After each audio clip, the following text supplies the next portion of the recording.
যে সময় এসএসসির 25,752 জনের চাকরি যাওয়ার রায় দিয়েছিল সুপ্রিম কোর্ট, তার কয়েকদিনের মধ্যেই অনিশ্চিত হয়ে পড়েছিল 2014 প্রাথমিকের 32,000 চাকরিজীবীর ভবিষ্যৎ।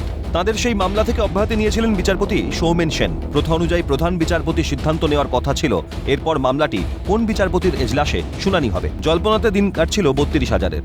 অবশেষে প্রধান বিচারপতির নির্দেশে মামলাটি স্থানান্তরিত হয়েছে বিচারপতি তপব্রত চক্রবর্তীর বেঞ্চে। তবে শুনানির জন্য হচ্ছিল না সময়। বহু প্রতীক্ষার পর বিচারপতি তপব্রত চক্রবর্তীর বিশেষ বেঞ্চে মামলাটি শুনানির জন্য দিন ধার্য করা হয়েছে আগামী 28শে এপ্রিল।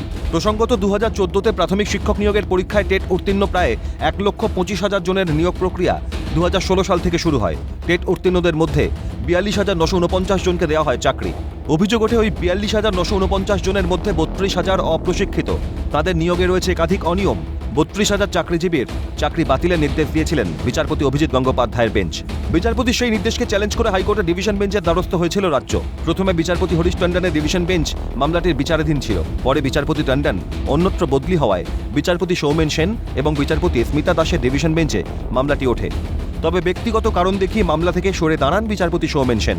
তাই প্রথা অনুযায়ী মামলা যায় প্রধান বিচারপতির হস্তক্ষেপেই। প্রধান বিচারপতির বেঞ্চ ঠিক করে দিলেও শুনানি সম্ভব হচ্ছিল না। দীর্ঘ জট কাটিয়ে অবশেষে 28 তারিখ 32,000 চাকরিজীবীর ভবিষ্যৎ নির্ধারণ হয় কিনা নজর থাকবে সেদিকেই। অভিরূপা হাজরার রিপোর্ট, ক্যালকাটা নিউজ।